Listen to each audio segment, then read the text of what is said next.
da Semana de Natal. Essa semana, não sei se temos novos aqui, mas posso sempre repetir, né? A gente comemora a inauguração dessa sede aqui, que foi por volta do ano 2000, em abril, e também a primeira edição do Livro dos Espíritos, de 1857. A gente chega atrasado, atrapalha aqui, eu vou ter que começar tudo de novo.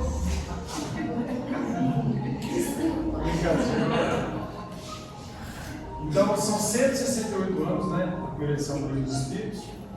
E a Semana de Natal, esse ano, a gente fez uma proposta um pouco diferente. Convidamos nossos ilustres expositores. O Henrique preparou o tema nosso principal, né, o encerramento das provas, expiações no momento da transição planetária. E hoje nós vamos tratar das contrariedades ao nosso ego. O que fazer? Um autoencontro. E vamos começar com uma prece, né? Peço que todo mundo leve o seu pensamento até o nosso Pai Maior, em agradecimento a Jesus. Podemos nos reunir em seu nome para refletirmos, para discutirmos, estudarmos o seu Evangelho, a Boa Nova, a luz da doutrina espírita que nos esclarece, que nos conforta, que nós possamos estar atentos, que possamos aproveitar ao máximo todos os ensinamentos que serão trazidos aqui para nós, que foram preparados cuidadosamente para cada um de nós. Peço a vocês também, direcionem as melhores energias ao nosso companheiro Divaldo Franco, esse grande companheiro que foi ferramenta, instrumento da espiritualidade para nos trazer muito esclarecimento, muito conforto, muito consolo.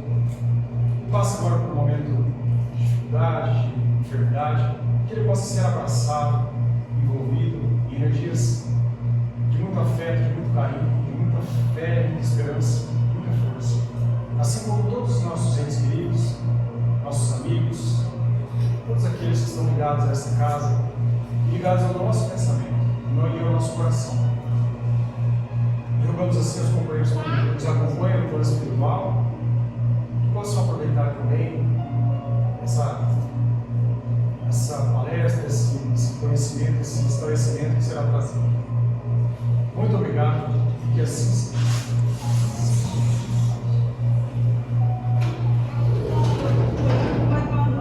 Boa noite. Desculpa, mas eu cheguei atrasada. Fique à vontade. Ainda não começou, não, Henrique? Está quase começando. Eu poderia falar um pouquinho com vocês? Claro, pode, né, pessoal? Porque hoje está difícil, né, gente? Olha, eu estou engasgada. Eu preciso falar. Porque senão eu não vai acabar. Ainda não conheceu hoje. Vocês já foram demitidos alguma vez? Porque eu acabei de ser. A funcionária melhor daquela empresa. Melhor. Eu me dedicava ao máximo. 12 anos trabalhando no mesmo lugar, vocês acreditam? Eu acordava de madrugada para fazer relatório. Eu carregava aquele chefe inútil nas minhas costas, como se fosse assim, a minha cruz pessoal. E aquele inútil, né? Com aquela cara de gênio, de quem sabe que era micro-ondas, gente. E me demitiu. E vocês sabem por quê? Corte de gastos. Vocês acreditam nisso? Porque eu não acredito. Eu tenho certeza que é uma questão pessoal dele comigo. Eu tenho certeza. Sério, gente? E vocês, o que fariam no meu lugar? Eu estou pensando de acabar com as redes sociais. Pegar esse celular aqui, ó. Abrir o WhatsApp, Facebook, Instagram e até o Twitter. E contar para todo mundo o que é aquele imbecil. E se diz ser uma liderança. E assedia moralmente todo mundo naquele escritório. Vocês acreditam que ele me fez chorar numa reunião? E depois veio me oferecer um cafezinho frio. Um pedido de desculpas. Mas ele me paga, ele me paga. Eu tenho aqui, ó, vídeos, áudios, fotos. Peraí que eu vou mostrar pra vocês. Eu vou mostrar. Faça isso agora. Mostra quem ele é. Ele te humilhou, te jogou fora. Acaba com ele nas redes e desse dano honesto. Quem falou isso? Vocês falaram alguma coisa? Você falou algo? Você falou algo? Desculpa. Desculpa. Eu tô nervosa,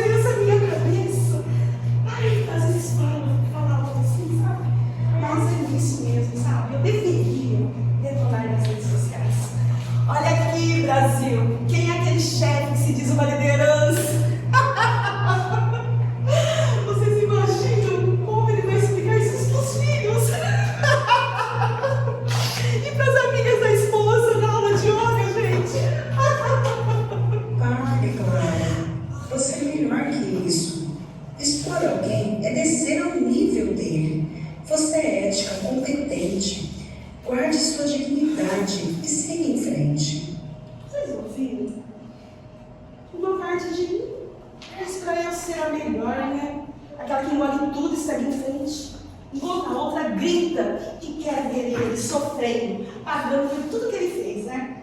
Quer ver o celular dele explodindo de notificações. Pela manhã, vocês imaginam?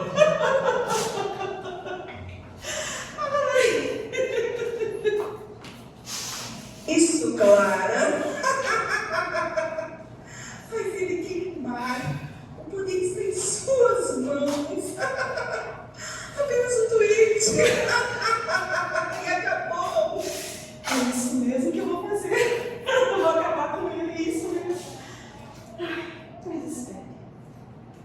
E depois? O que eu vou ganhar com isso? Talvez, né, alguns likes ou uma força aí, rainha. Mas e depois? Ele vai continuar sendo o mesmo babaca que sempre foi. E eu, aquela louca que não soube superar, né? O que vocês acham? Exatamente. Sua confiança vale mais que momentos de raiva.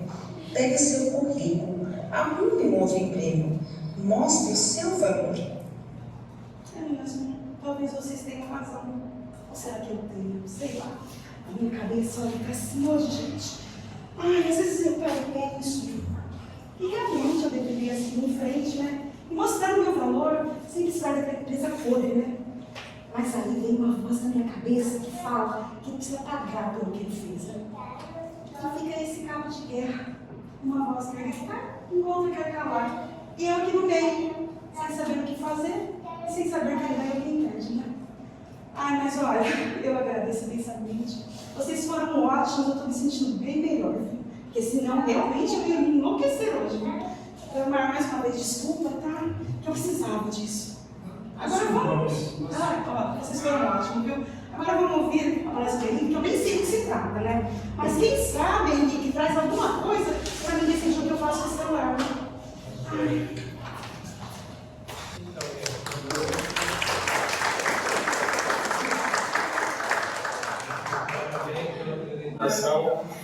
E isso é a contrariedade que acontece na nossa vida, situações que chegam e como a gente vai reagir com isso, como a gente vai se posicionar com essas situações que às vezes nos pegam de surpresa.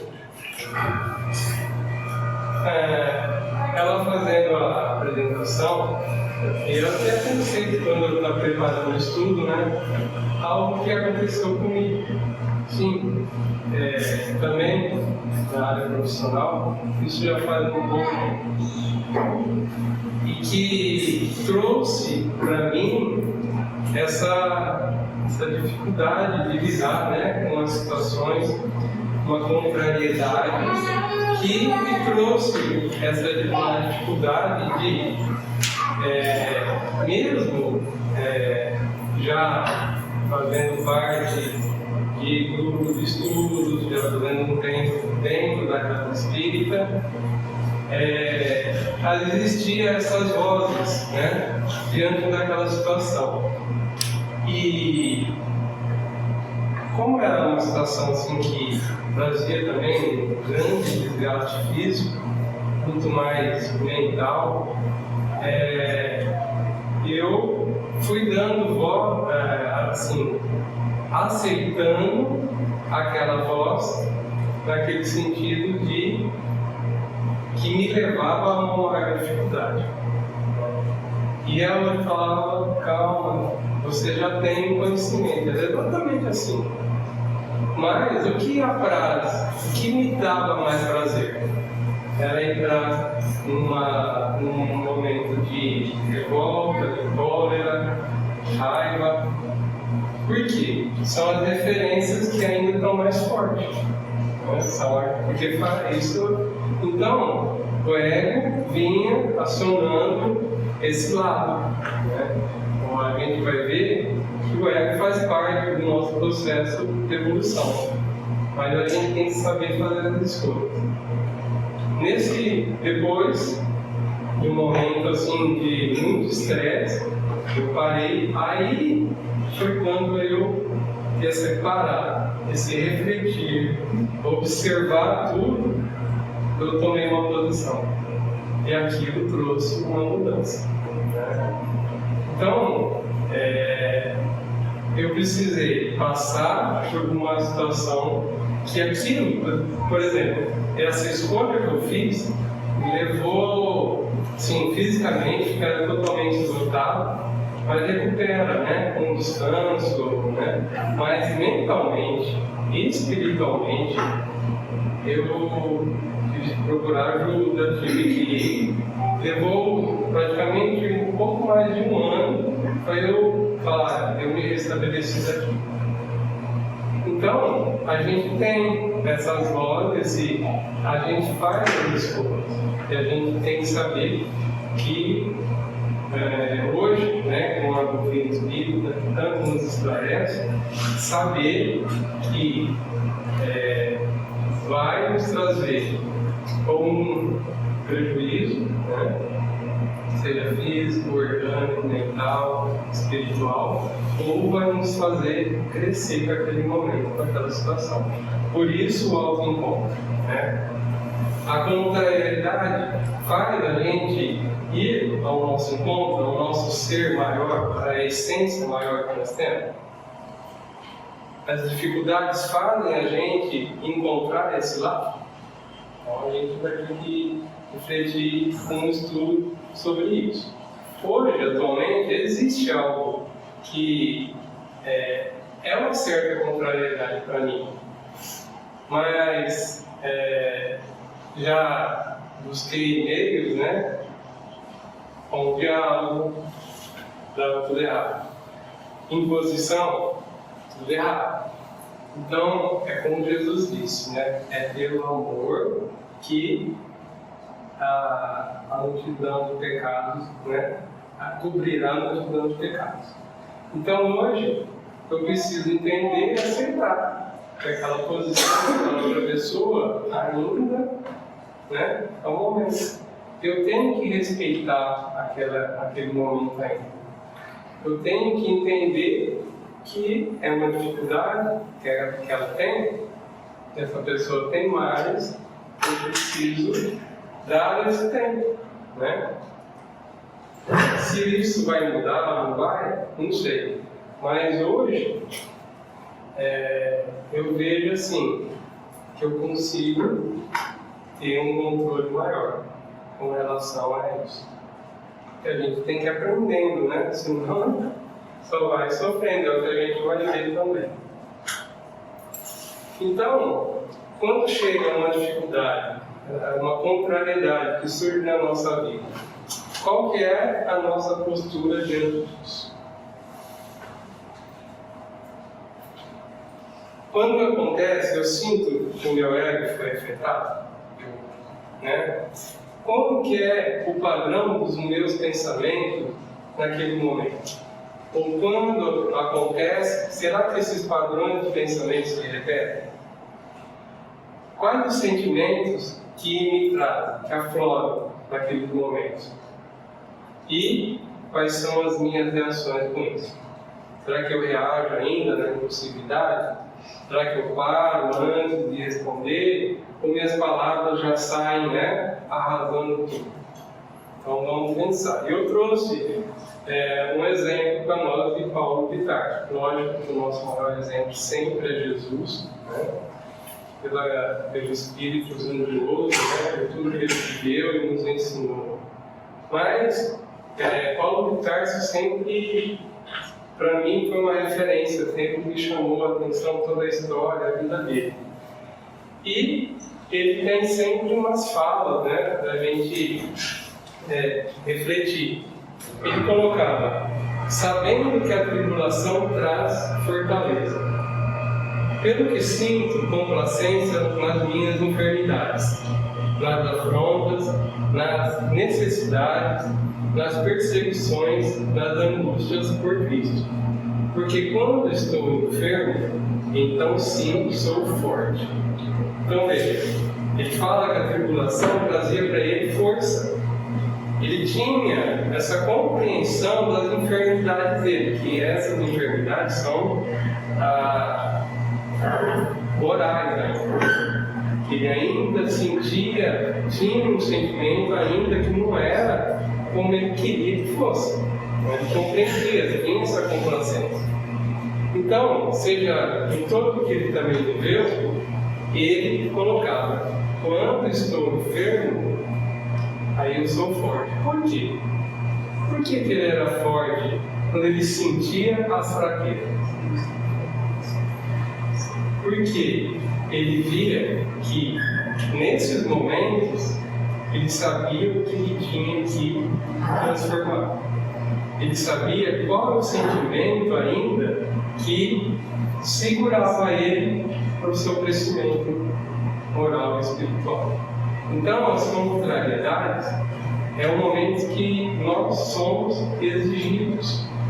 E aí é o momento da gente perceber o que é. Então a gente fala de transformação, o que é transformação? Né?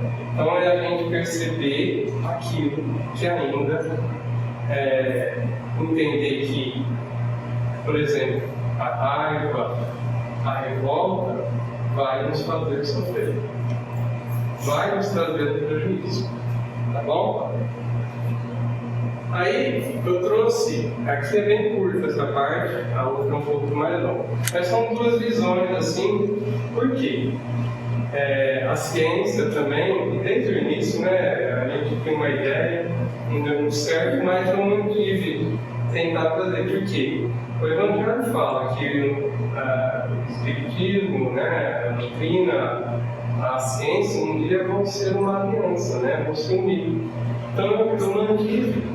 E a ciência também, né, eu trouxe um conceito de Freud, né, que a ciência sempre está estudando relacionado à mente humana, na busca de entender como se estrutura a nossa personalidade, comportamentos, para que possíveis transtornos não comprometam a nossa saúde local. Então, por que estudar a mente? Porque ele vai entender qual é o nosso comportamento, como que vai reagir o nosso ego diante das situações, né? E eu trouxe esse conceito que eu achei mais, assim, um pouco mais, assim, eu não tenho muito conhecimento, né, nessa parte, não sou profissional, mas eu achei muito interessante. E esse conceito de Freud, ele coloca assim, ó, ele desenvolveu 3 instâncias psíquicas. E a maneira como elas se desenvolvem é decisiva na formação da nossa personalidade. Então ele deu um nome, né, como a nossa mente estivesse dividida, 3 partes ali, só para a gente entender assim. O id, que está relacionado à impulsividade, ao instinto, à satisfação do prazer. O ego é a racionalidade, o equilíbrio. E o superego é as questões morais, a moralidade, a censura. Então, a impulsividade da vida, né? Eu vou reagir, vou fazer ele me fez sofrer, vou fazer ele pagar por aquilo. Mas ela é importante, porque ela dá o prazer de realizar. Mas a gente tem que entender o direcionamento desse instinto, dessa satisfação. Para isso está o ego, né? Como é a pessoa que vai pensar, como foi na sketch, né? Não, eu vou fazer ele sofrer. Não, você não precisa fazer isso. Então, o ego é aquela pessoa que consegue centrar esses 2 lados. E o superego é o oposto, porque o superego às vezes vai sempre estar censurando. Ó, não come tudo isso, vai fazer mal. Isso aqui você sabe que você não pode comer, está sempre censurando. Mas aí o ego, nesse conceito do Freud, fala: não, eu não posso comer isso, mas eu posso comer aquilo que não vai me prejudicar. O id já vai: não come. É só hoje, é só um pouquinho. Vai. Então, quer dizer, nesse conceito de Freud, é buscar o equilíbrio, que também seja o auto-encontro, né? A gente se encontrar como, se bem que na ciência não vai trazer a questão espiritual, a espiritualidade ou a religiosidade, mas é com que a pessoa possa encontrar um equilíbrio diante das suas dificuldades, a fim de ter uma percepção daquilo que nos aflige e que precisa ser cuidado, e temos a ciência como recurso para o nosso encontro. Então, a ciência, todos os estudos que possam ter, vão falar assim, está na mão dos profissionais das terapias que estão ali para auxiliar, quando são solicitados. Aí eu trouxe uma outra visão também. Aqui já é do Alírio Cerqueira Filho, do livro Psicografia, Luz do Evangelho de Jesus. Ele fala da ciência, da espiritualidade, da religiosidade. Ele não fala do espiritismo, ou doutrina espírita, mas ele traz falas de Joana de Ângeles, ele traz questões do livro dos Espíritos, dentro da analogia que ele faz. Né? Então é a religiosidade que ele coloca para nós. Essa é um pouquinho mais longa, mas vamos lá. Para entender também como que é a estrutura do nosso ego. Segundo a Lírio, nas diversas, eu acho que eu perdi. Segundo a Lírio, nas diversas abordagens psicológicas, transpessoais, que analisam o ser no todo, parte biológica, espiritual, relatam a existência de duas estruturas em nosso psiquismo, na nossa mente.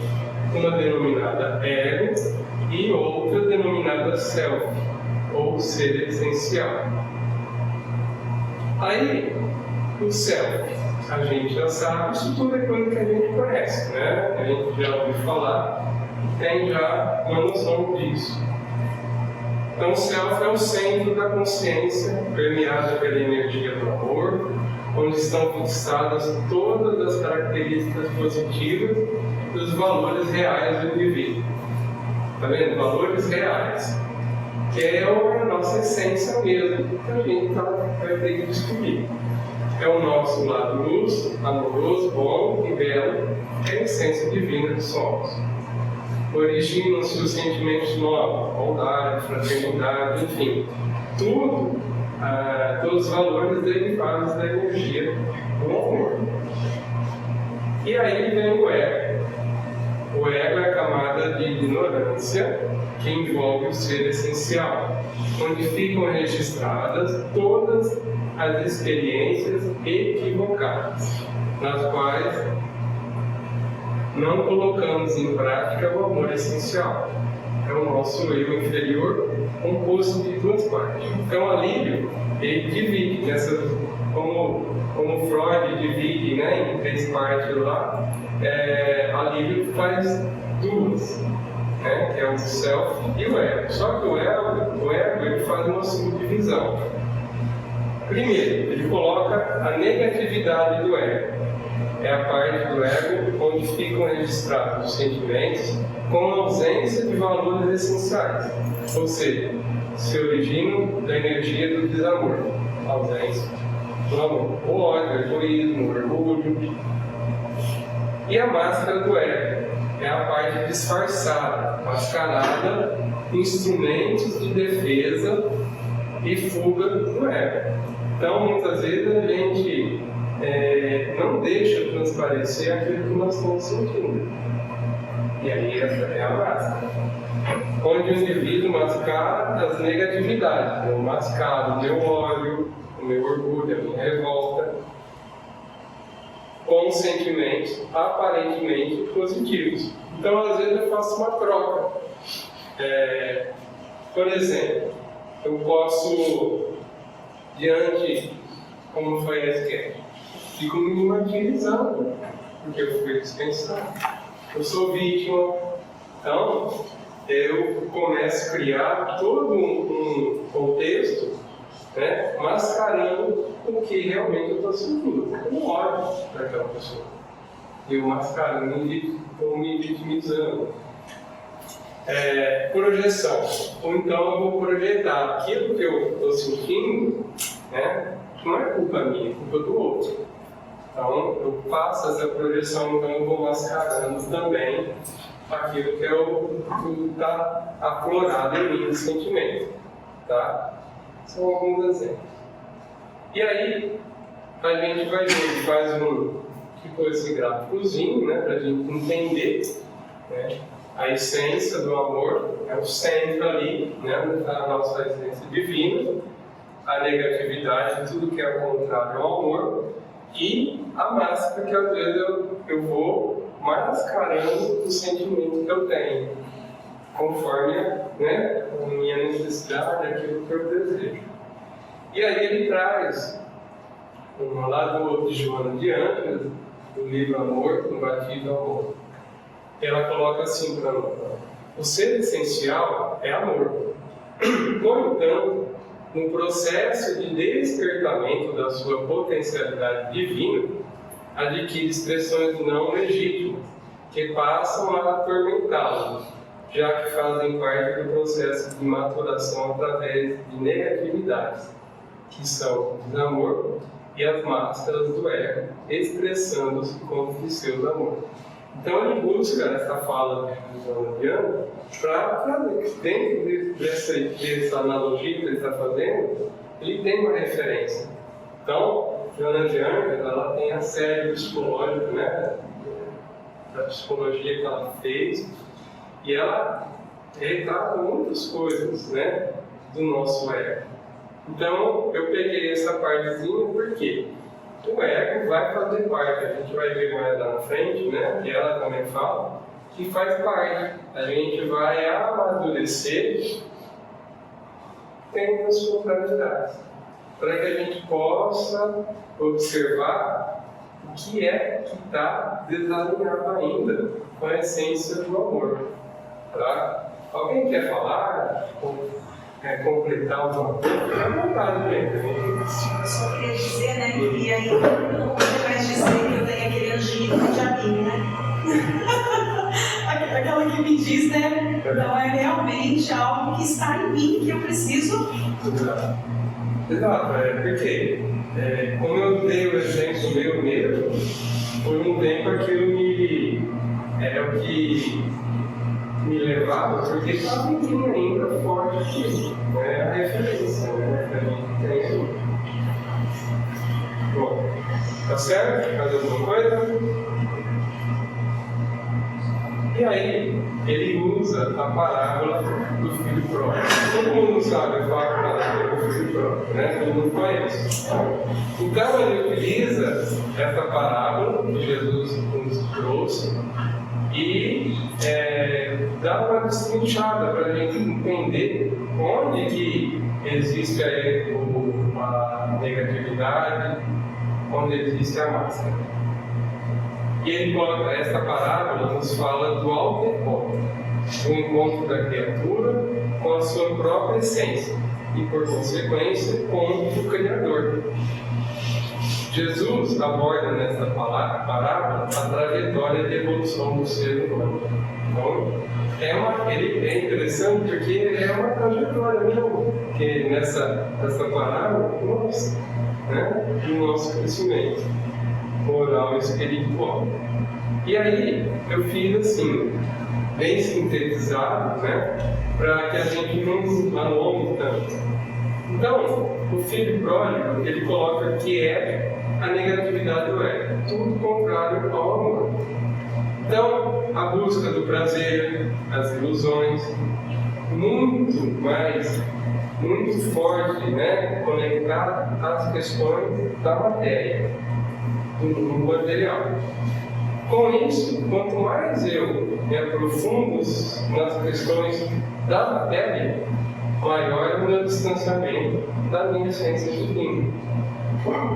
Que nós nos colocamos nisso, porque é uma escolha, é a nossa ignorância. Ele coloca e nós escolhemos esse caminho. Porque aquilo está forte, como foi colocado, é a referência mais forte, como ele fez o pródigo, dele querer viver a vida. Ninguém está falando que a gente não possa ter um momento bom, nada disso. Mas naquele momento que eu vou extrapolando isso. né, eu vou me tornando muito materialista em tudo, a viver a vida, né, viver o presente daquela forma que eu acho que é melhor para mim, independente do que possa trazer prejuízo a alguém, não importa. E aí eu vou fazendo as escolhas. E como o João aqui antes colocou no plano anterior, geramos os sofrimentos, que são os tormentos que ela coloca lá. Por quê? O filho pródigo, o que aconteceu com ele quando o dinheiro acabou? O que aconteceu com ele? Por que ele voltou para ele? Porque ele O que ele sentiu? sabia que na casa do pai dele ia ser bem recebido. Mas ele sentiu a dor, né? Então, a dor fez movimentar. Então, a gente tem essa opção também, no momento das contrariedades, na escolha. Então, ele quis, né? Ir nas suas ilusões, nas suas buscas, e viu o quanto ele gerou para ele o sofrimento. Passar fome, passar sede, né? Não ter a roupa, pode falar. Mas aqui no caso a gente está falando de material, né? Mas quando é uma tomada de decisão que não envolve material, mas é uma decisão sua, que vai interferir você, tipo, mas não envolve material. Aí sempre fica. Tem hora que eu já achei que eu era esquizofrênica, né? De vez em quando isso rola muito na cabeça. 2 semanas atrás eu estava ouvindo muita coisa. E aí, até então, eu não quero nada material. Mas eu preciso de tomar uma decisão. E eu não sei o que eu faço. Aí eu fiquei parada. É que assim, ó, o que você entende como não material? Não material seria tipo bens materiais, dinheiro, Que não material. não material. Decisão diante de coisas que não são materiais. Que é o exemplo que você terá. Tipo, um sonho, uma vontade. E esse sonho ele não refere-se, vamos supor, a carro, a ter muito dinheiro, refere-se só ter uma janela que eu possa abrir e ter conexão com a natureza, sabe? Algo assim. E aí eu não sei até onde que. Desculpa, Henrique, aqui às vezes a gente confunde, né, entendendo que algumas coisas não são materiais. Mas assim, tirando Deus e o Espírito, tudo, absolutamente tudo é material. Inclusive o pensamento. Inclusive o pensamento, inclusive o sentimento, entendeu? Mas aí o que eu vou fazer então? Olha, veja bem, ó. Você pode fazer uma escolha. Pensa assim, há um tempo atrás, 5 anos atrás, onde você tomava uma decisão. E hoje você não faz mais daquele jeito, você faz de outro. Entendeu? Então, quando existe essa dificuldade, mas será que está certo? Será que não está? Você toma uma posição, é o que nós estamos vendo. Nós vamos aprender. É assim, tomando as decisões com as situações que vão nos exigindo, né, uma posição, e só tomando a decisão você vai saber se foi bom ou não, se é certo ou não. Você não vai prejudicar ninguém? Tudo bem. Mas só que você pode hoje tomar uma decisão que você entende que foi bom. Daqui 5 anos lá na frente, eu pode pensar, mas eu poderia ter feito diferente. Um pouco melhor. Mas esse é o nosso processo de evolução. É assim que nós vamos crescer. Entendeu? Então, às vezes, a gente fica questionando se é nessa situação que você falou, colocando, não é um bem material propriamente. Eu não vou prejudicar ninguém. Toma uma decisão, faz uma escolha. É assim que você vai saber se foi certo ou não, se foi boa ou não. Henrique, só fazer uma colocação. Às vezes a gente tem a pretensão, consciente ou inconscientemente, de que a vida é um jogo e nós temos que acertar sempre. Porque se eu errar, eu vou me ferrar. não é? E assim, isso aí está dizendo para nós o seguinte: faça a sua escolha de acordo com o que o seu coração te sinaliza, independente de se vai estar certo ou errado. Se estiver errado, a vida trará contrariedades, trará dores, sofrimentos que vão te reposicionar no caminho correto. E é assim que a gente aprende. Porque se eu ficar a vida inteira esperando, nossa, será que eu vou, mudo de país ou não? Será que eu mudo de carreira ou não? E se eu mudar e não for aquilo? Se eu fizer uma faculdade tal e eu não gostar? Você fica estagnado. Faça. Outra coisa, às vezes a gente, mesmo que não vai prejudicar ninguém, que não é um bem material, como você colocou, mas às vezes a gente tem um receio de tomar, seja qual for a posição, com relação ao que os outros vão pensar ou falar. E aí a gente recua, a gente se prende, se fecha, e não é isso. Então, pensa, reflita, se não traz prejuízo para ninguém, por que você não pode fazer isso que você deseja? Seja esse caminho, mas não importa também. Esse lance do prejuízo, às vezes a gente pensa assim: nossa, mas meu pai vai ficar triste, eu sei quem não vai gostar. A gente entende isso como um prejuízo. A média fala para nós o seguinte: se é para errar, é pela sua cabeça, a sua escolha. Não é pela escolha do seu pai, nem do seu namorado, nem de ninguém, não. Porque você errou, fazendo uma coisa que você queria fazer. Entendeu? Porque senão você vai falar assim: poxa, isso aqui é meu pai, não, se tivesse lá na frente, passados 5 anos, eu estava eu teria pensado, nossa, eu podia ter feito. E se você fez o que você tinha vontade na hora e errou, tudo bem. Nós temos a imortalidade. Como você ia saber se você não fez, né? A vida é feita de escolhas, elas geralmente são difíceis, mas é elas que, na experimentação, é que nós aprendemos. Então, é assim que a gente vai fazer. Entra a parábola dos talentos, né? Se eu não faço, eu estou enterrando meu talento na terra. E aí, a hora que eu chegar lá, o que você fez com o seu talento? Aguarda a dica. Mas essas duas vozes, elas nunca vão parar de falar na minha cabeça? Quando você se harmonizar diante do que você realmente quer fazer, estou colocando da seguinte forma, que não vai trazer prejuízo a ninguém. Quando você se harmonizar e falar, eu vou fazer assim, vai ficar tranquilo. Porque eu falei pro Teomar, no sábado passado, que de vez em quando a coisa fala assim: eu prendo até a janela, aí eu não fecho. Aí na hora que eu chego tá tudo molhado, sabe? A coisa é debochada. E aí fica assim. Então, todas as situações é para a gente aprender. Então, tomar decisões, como foi colocado a escolha, vai fazer a gente crescer. É assim que a gente vai ganhar a envergadura espiritual. Tá? E Um dia você fecha a janela, aí outro dia você fecha aberta. E foi assim, essa experiência que o filho pródigo teve, fez com que ele caísse no si. Entender qual foi o seu posicionamento, as suas escolhas, o que trouxe as escolhas para ele, entende? E aí é o autoencontro, tá? Não significa que o que ele realizou trouxe prejuízo para alguém, mas no caso é muito mais para ele mesmo.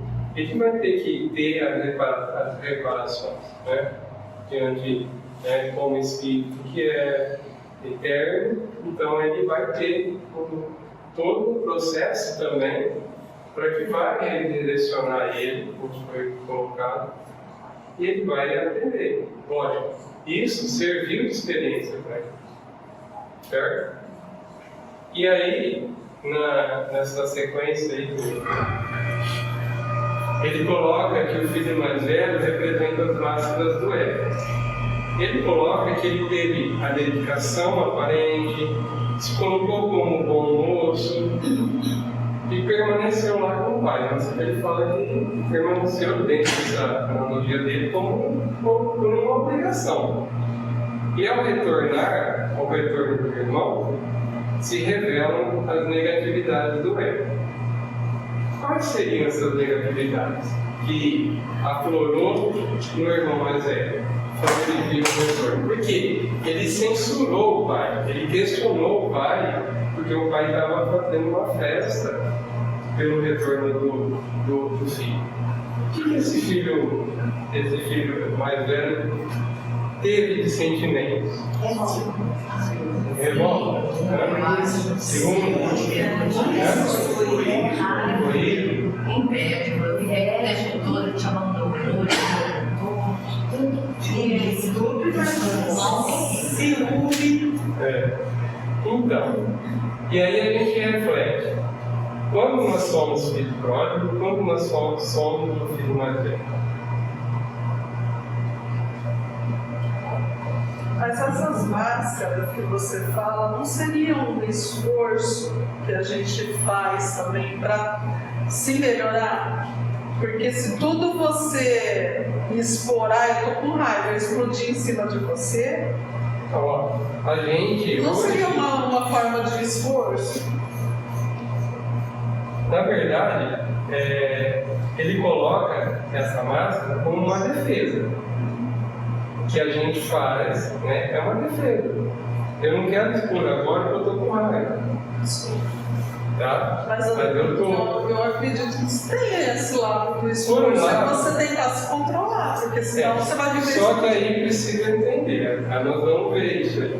Mas aí eu tenho que entender que eu senti raiva, eu não explodi, eu segurei. Tem que aceitar essa Mas eu tenho que saber o que eu vou fazer com essa raiva depois. Obrigada. Tá?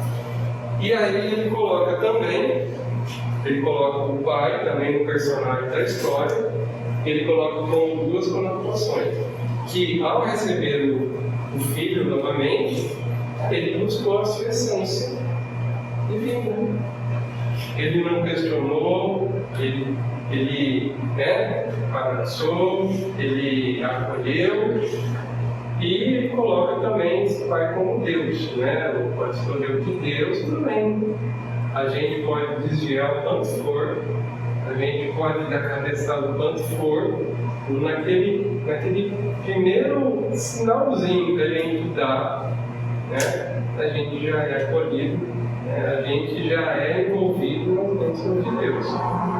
E aí não é aquele, que nem assim, como eu falei, o pai mesmo, né, na história, ele não questionou, né? Então, o que eu fiquei pensando agora atrás, né? Não é aquele pai que acolhe e vem, né, fala, mas eu já avisei, eu te falei, eu já te disse tudo. Aí não é mais ser essencial, porque você já está fazendo uma cobrança, porque você falou. Então, esse exemplo do pai é a busca exata do ser mesmo, da força divina que nós temos. Ele não questionou, ele acolheu, né? Festejou, ele estava perdido e retornou. Então, com nós, como Espírito, Deus também sempre vai nos acolher.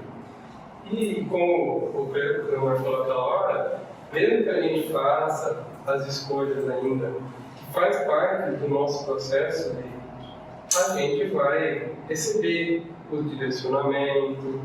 Às vezes não precisa ser um sofrimento, mas vai nos direcionar a algo que a gente, né, vá dentro da posição que tomou aquela vez, aquela escolha, a gente vai fazer de outra forma. Então a gente vai tendo sempre oportunidades. Isso nunca vai faltar na nossa vida. Tá bom? E aí, apesar que ele fala, né, a gente lê assim todo o texto, ali ele fala assim que nós precisamos trabalhar muito essa questão de não sentir o ódio, de não sentir o rancor, a mágoa. Mas aí, no final, ele traz, né, essa colocação que é o nosso processo de crescimento. Então, traz novamente Joana adiante, ela fala, ó, é a herança do nosso primarismo animal, a ser direcionada. Então, quem que vai fazer a direção do nosso ego, seja lá como o Freud colocou, né? É nós que vamos fazer. Nós que vamos fazer esse direcionamento. Aí ele coloca que o ego vai se construindo lentamente no processo de evolução do ser. Ele vai lá, eu peguei só um pedacinho da questão 540 do Livro dos Espíritos. É assim que tudo serve, tudo se encadeia na natureza, desde o átomo primitivo até o arcanjo. Pois ele mesmo começou no átomo. Quer dizer, é esse processo, né, que nós estamos fazendo, né? Estagiamos pelo reino mineral, vegetal e animal. Quando iniciamos no reino comunal, trazemos como herança toda uma carga de energia instintiva relacionada à sobrevivência, formando o ego do ser humano. Portanto, o ego em si mesmo não é negativo, é simplesmente a ignorância de ser gradativamente transformada no que somos, através do processo do auto-encontro. Então, mas eu, assim, por mais que eu coloque essa finalização da parte aí do ali, então faz parte do meu processo, né? Só que, eu deixo rolar, deixa acontecer, eu vou,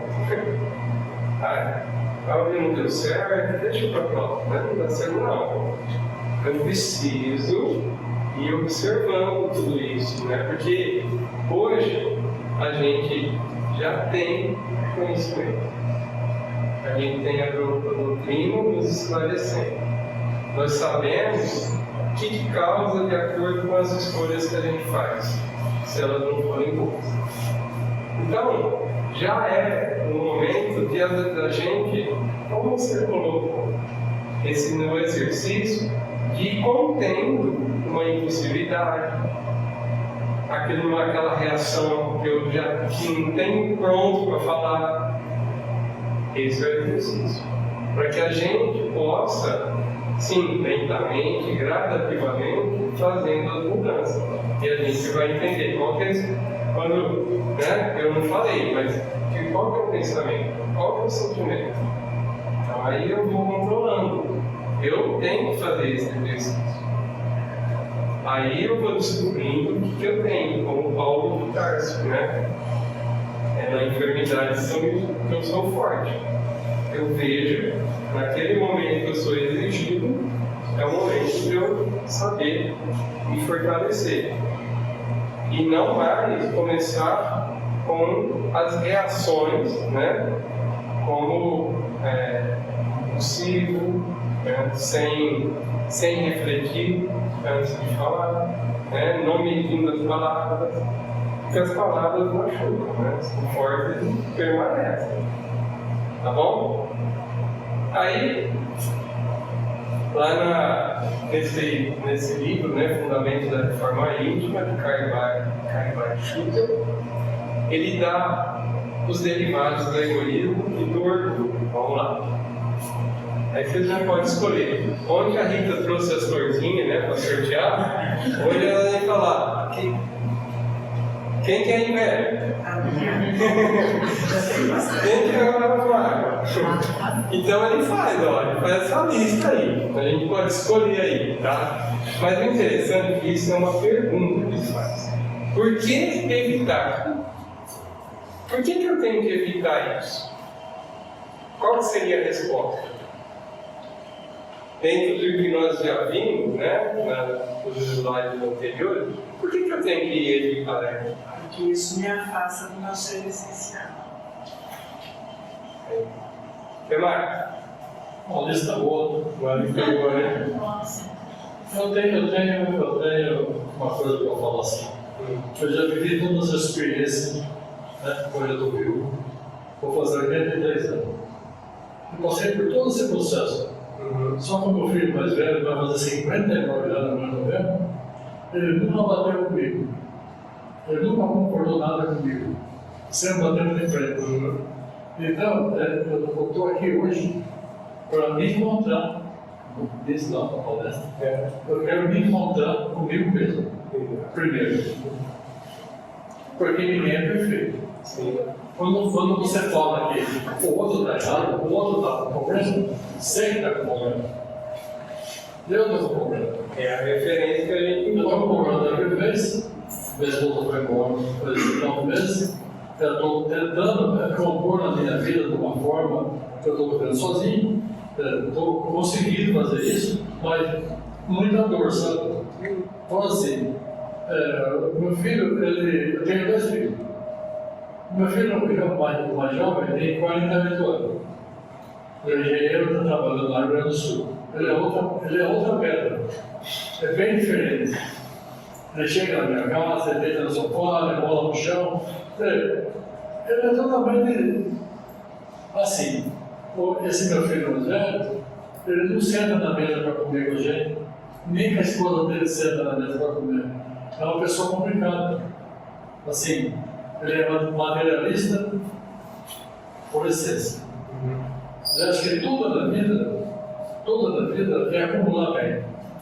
Acumular bem, o essencial que eu fiz, eu acumulei, trabalhei, criei meus filhos, tenho recurso hoje, porque eu trabalhei, não preciso mais.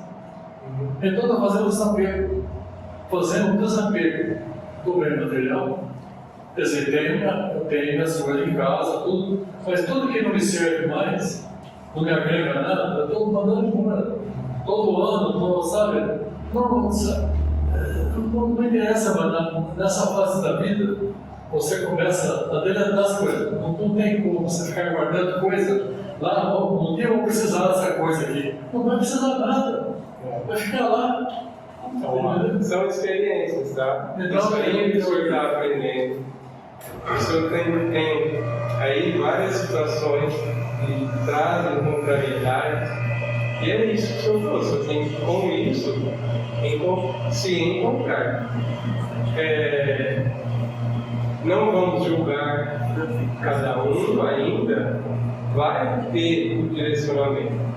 Cada um, todos nós, vamos tendo o direcionamento. Estou tentando me encontrar agora nessa idade, está um pouco difícil. Porque a cabeça da gente está assim, pensada em tanta mesmice, sabe? Uma mesmice comum, sabe? É uma mesmice que acaba mais. Você vai trabalhar. Não perca a alegria. Cada dia aumenta mais. Continue lutando com as dificuldades que possam estar existindo, mas fortalecendo esse ser essencial, tá? Da melhor forma, porque isso vai ser um exemplo. Mesmo que seus filhos hoje, eles estão com o Senhor, porque tudo tem um comprometimento. Eles com o Senhor, né, é um contexto isso, uma história que a gente hoje não tem como entender toda essa história com nós como espírito. Mas é um contexto que faz parte da sua vida. O Senhor vai deixar o seu exemplo da forma que o Senhor está procurando fazer o melhor diante das suas contrariedades, das dificuldades. Eu estou querendo resgatar aquilo que é preciso resgatar. Sim. Nós estamos aqui, um monte de pessoas, muita gente, então eu estou trocando ideia, eu estou sendo sincero, e estou me abrindo também. Tem meus problemas. Também eu sou frouxicheiro também. Ninguém é frouxicheiro. Ele diz, não, quer dizer, eu estou tentando me encontrar para depois entender os problemas. Sim. E é esse o processo. O gatilho foi a dor, fez com que o senhor pudesse se voltar para si. Vocês perceberam uma coisa? O grau de toque, tá tudo em ordem alfabética. Eu percebi isso. Ele coloca assim, Você perguntou por que revisar a legislação. É igual tudo ali, para quem está igual saúde. Você está. Isso tudo aí, com tudo isso eu sou bom. Dois, três programas desses isso daí, a gente fica levando não é isso, né?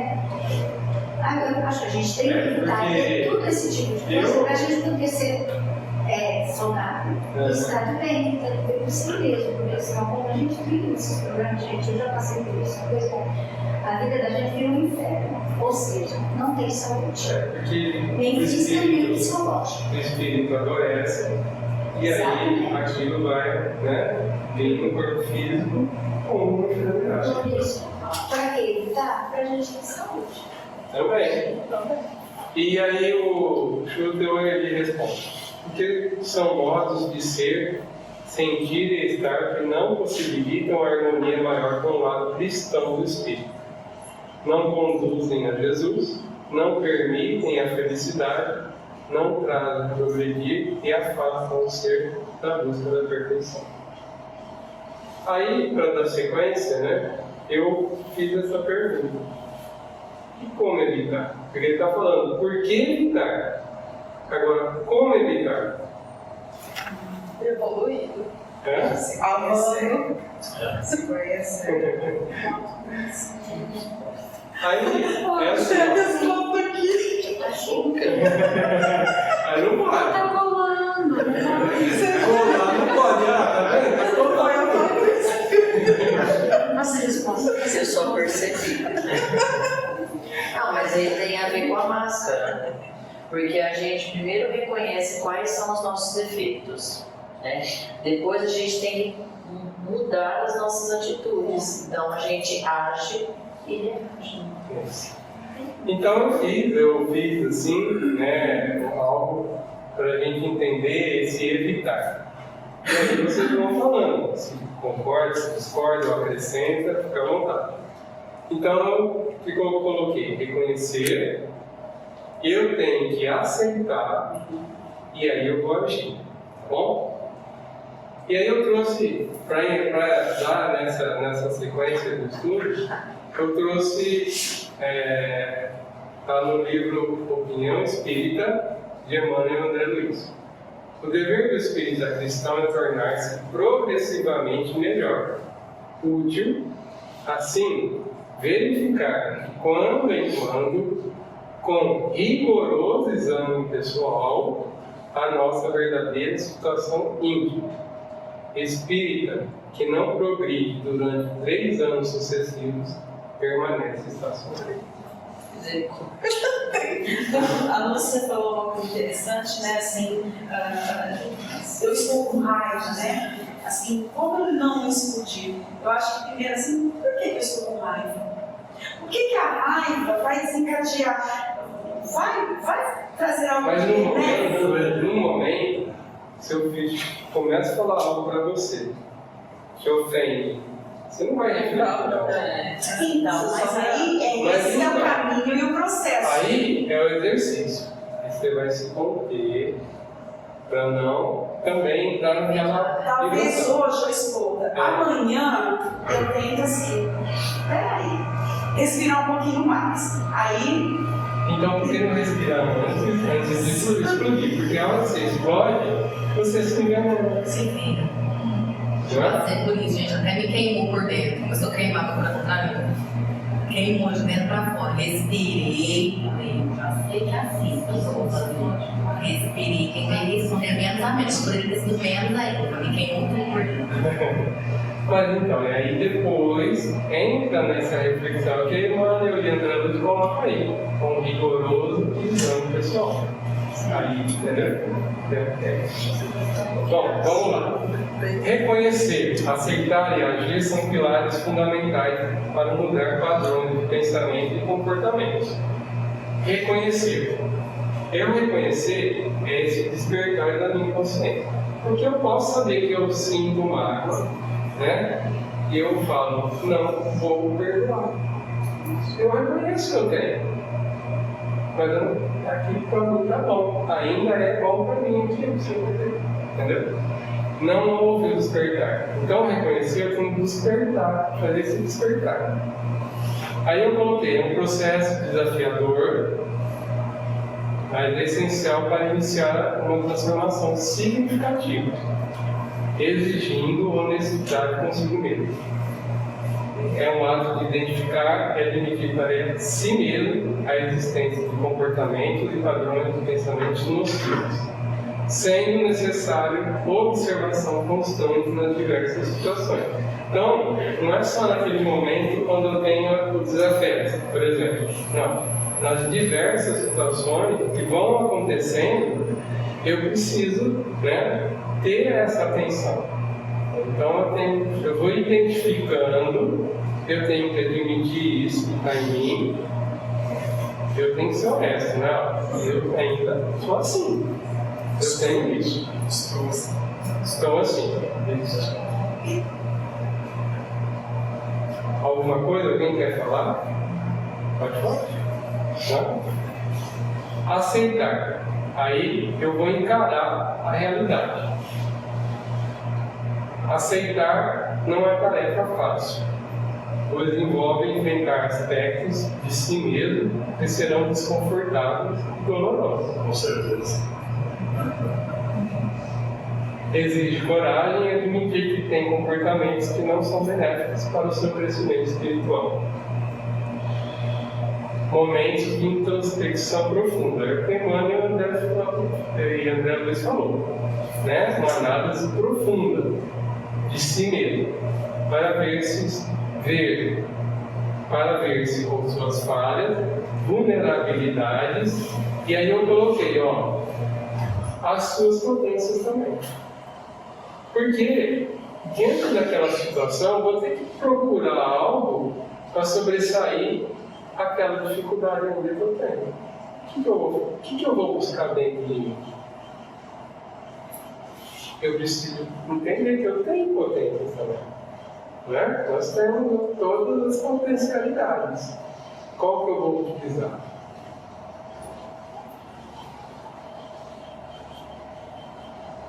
Não cair na autocrítica. Então, aí eu começo a ver que eu ainda sou assim, que eu ainda estou assim, né? Ainda isso, ainda aquilo. Aí eu vou me afundando na própria crítica. Você cai em depressão. Eu vou me chicoteando, né? Eu vou me chicoteando e isso não vai resolver. Não adianta enfiar a cabeça no buraco. Né? Não adianta. Nós temos exemplos dentro aí da história do cristianismo. Como eu trouxe o Paulo de Tarso, Pedro, o apóstolo. Ele negou mesmo, não foi? Ele teve um momento de dor, sim. O que ele fez depois? Né? É um ato de compaixão, onde se tem a oportunidade de crescer e evoluir. É a complacência lá que Paulo de Tarso fala, né? Compreender. Então, eu vou ter essa compaixão comigo mesmo, compreender, né? Então, eu vou estar aceitando aquilo aí, que eu tenho aquilo, que eu estou daquela forma aí. Tá bom? Bom. Aí eu agir. Ação para transformar objetivos em realidade. Requer um comprometimento consigo e a disposição para sair da zona de conforto. Como eu disse aquela hora, eu não perdoo. Né? Para mim, agora, ainda aquilo é confortável. Porque para perdoar, eu vou ter que ir. A gente sabe que é uma situação muito difícil, uma das mais difíceis, perdão. Mas eu vou ter que sair dessa zona de conforto. É muito fácil eu continuar, né, na mágoa, na maledicência, né, com relação àquela outra pessoa. E eu sair dessa zona de conforto vai exigir de mim. Né? Eu tenho que ir lá buscar minhas potencialidades.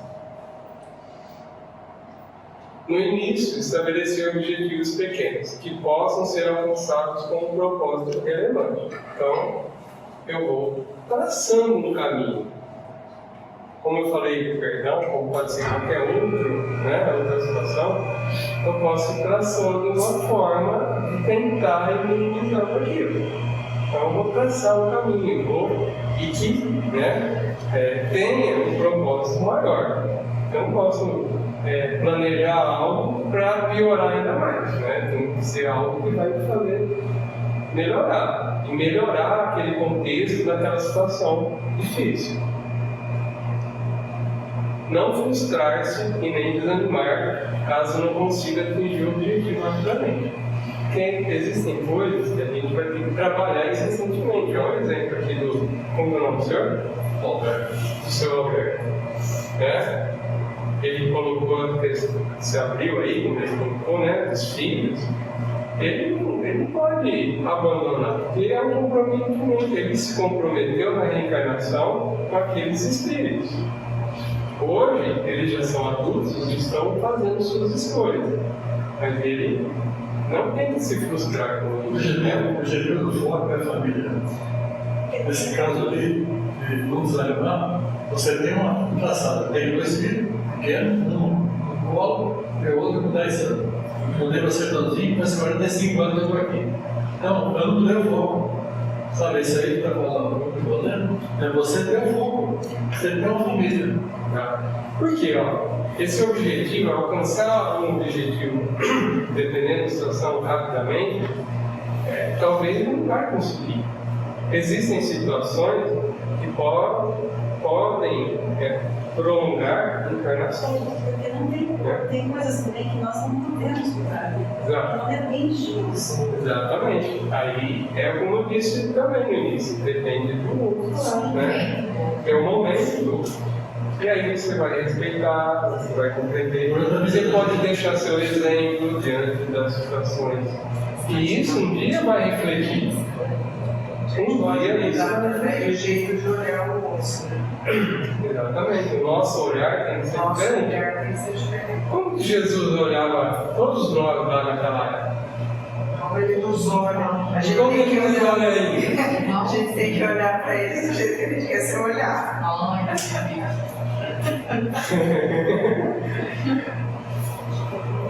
Na ação requer paciência, ou seja, não desistir e persistir para uma transformação de comportamento.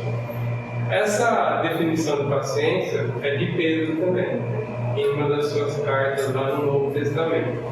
Ele define a paciência dessa forma: não desistir e persistir. Para uma transformação de comportamentos e padrões de pensamento, redescobrindo quem você é e o que realmente deseja da vida como espírito eterno. Certo? Aí eu deixei essa frase, tá? É de André Luiz, né?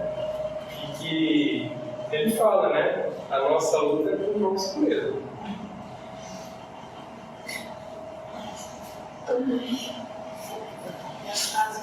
Quem assistiu o filme do Divaldo lá, o Mensageiro, nas falas lá da atriz que apresenta a Dona Diana, ela fala isso também.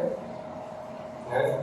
Então, essa é a grande luta, nós com muito medo.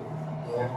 Então, se alguém quiser falar, complementar, esse era o estudo. Espero que, sei lá, possa trazer para vocês também alguma reflexão. Né? E eu falo que assim, eu comecei a fazer esse estudo sem saber que caminho eu ia tomar. E de repente vai assim, você abre um livro e começa. Então, e que se caiu para mim também isso é importante, exatamente para mim. Mas é bem interessante, né? Na sketch que eu trouxe para vocês, eu falei que eu não sabia do teor, e não sabia mesmo. Tá certo? Todo esse processo assim, que o Henrique aprofundou e esmiuçou, muito rico, muito interessante, Jesus resumiu em 2 palavras: vigiar e orar. Exatamente. Mas precisa ser exatamente nesta ordem. O que é o vigiar? Nossa. Vigiar é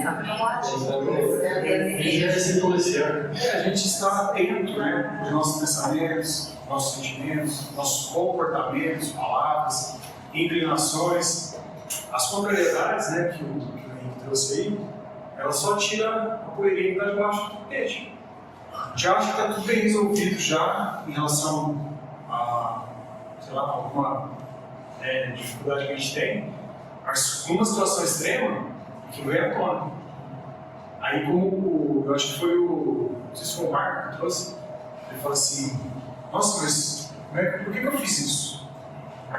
Não acredito que eu fiz isso. Aí ele não se conhece, né? Ou achou que já estava tudo certo. Mas na hora que vem aquela situação extrema, a gente se mostra. Isso é o vigiar. Opa, peraí. Aí vem todo esse processo que a gente trouxe, né? Aceitar, vencer, se esforçar para transformar. Porque nunca mais eu vou fazer isso. Não existe. Eu já falei várias vezes, em tantos anos aqui, né, que eu tenho um filho, ele é não difícil que sou eu, né?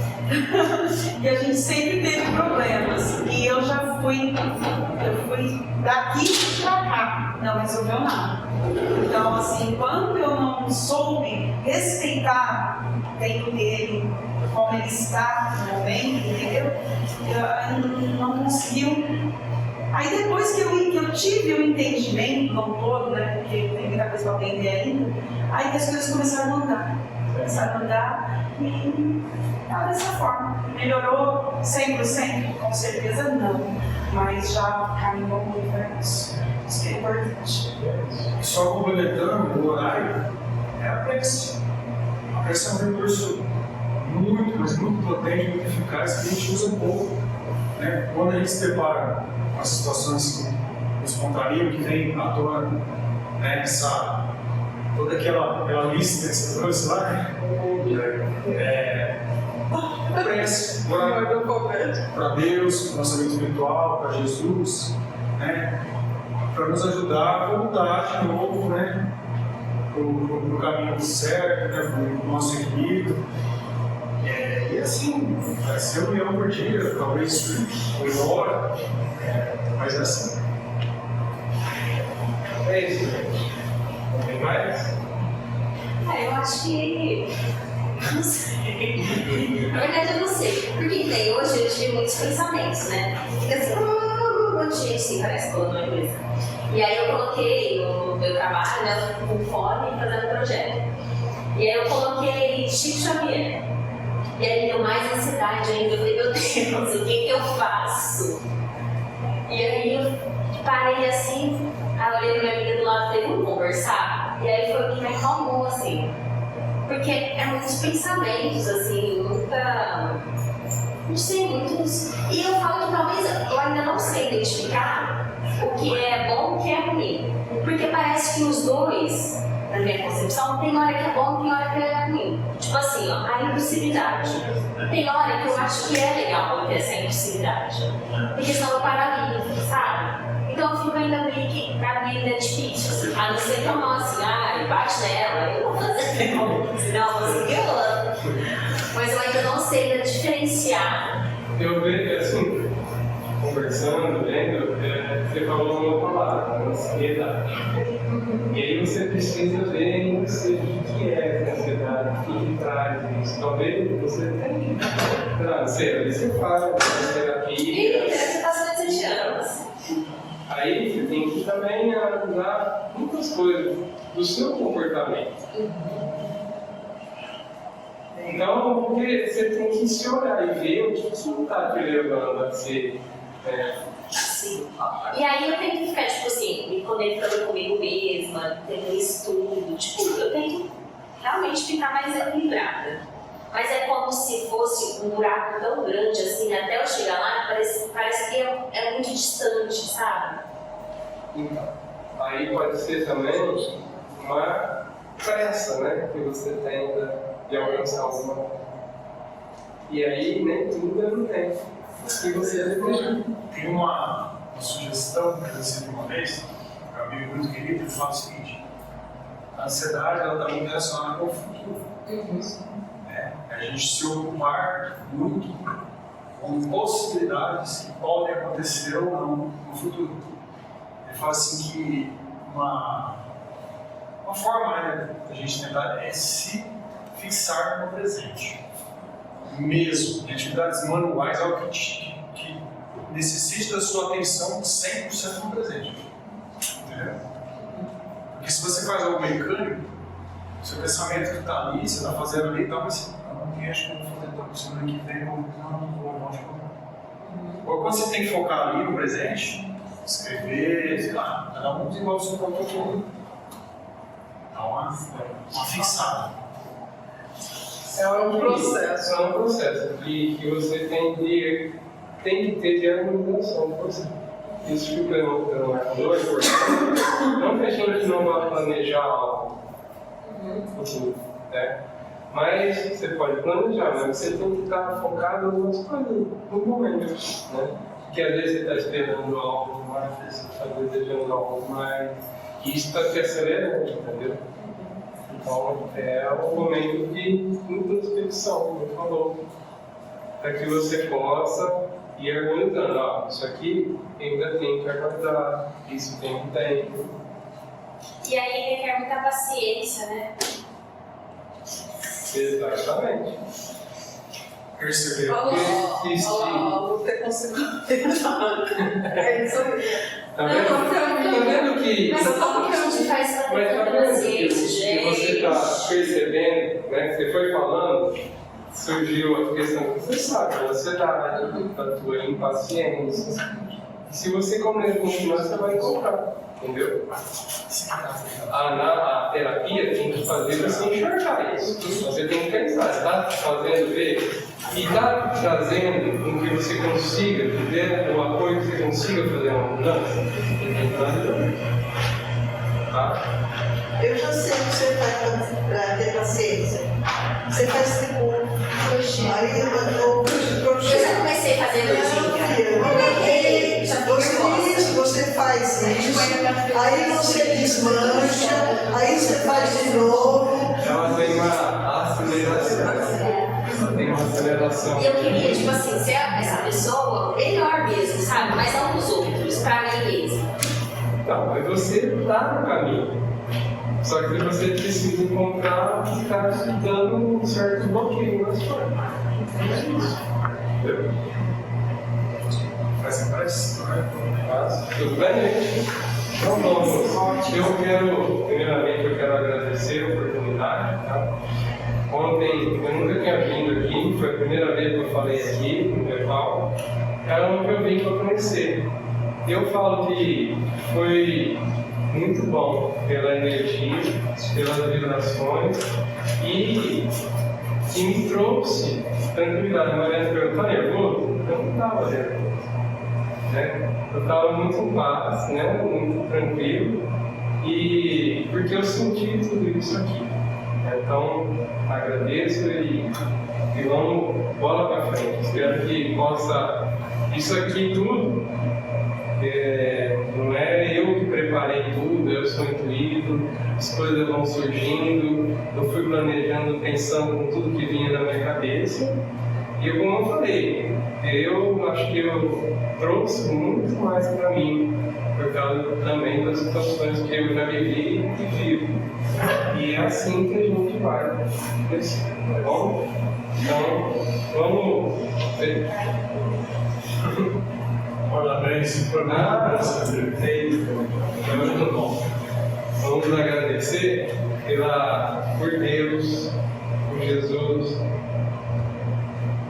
por as bênçãos que nós recebemos, enormes, todo dia, a todo momento, que estão aqui para nos impulsionar, para nos elevar, para que a gente possa, sim, ter as nossas escolhas, as nossas decisões muito mais assertivas. A gratidão pela vida, pela oportunidade que temos de valorizar tudo isso que nós estamos recebendo nessa encarnação. Que a gente consiga, a cada dia, e seja gradativamente, com esse apoio do Mestre Jesus, para que a gente possa interiorizar em nosso coração esses divinos ensinamentos. Que a gente consiga e receba todas as forças necessárias para conseguir praticar esses ensinamentos. E assim, nós nos tornamos cada vez mais um instrumento útil para Deus, nosso Pai. Agradecemos também a espiritualidade amiga dessa casa, que nos envolveu, que fez com que a gente pudesse despertar a nossa consciência para o estudo de hoje. E que a gente possa sentir no nosso coração todo amor que derrama sobre nós nesse momento. Que possamos sair daqui repletos desse amor, muito mais harmonizados do que quando chegamos, e que possamos perceber essa diferença em nós, para que quando nós retornarmos às nossas atividades, possamos ter esse parâmetro, para que a gente possa ir realizando as observações de nós mesmos. Que Deus, que Jesus nos dê toda a força e toda a paz que necessitamos para crescermos como Espírito eterno. Isso. Obrigado, Pai. Obrigado, Jesus. E a todo Espírito da Espiritualidade. Que assim seja.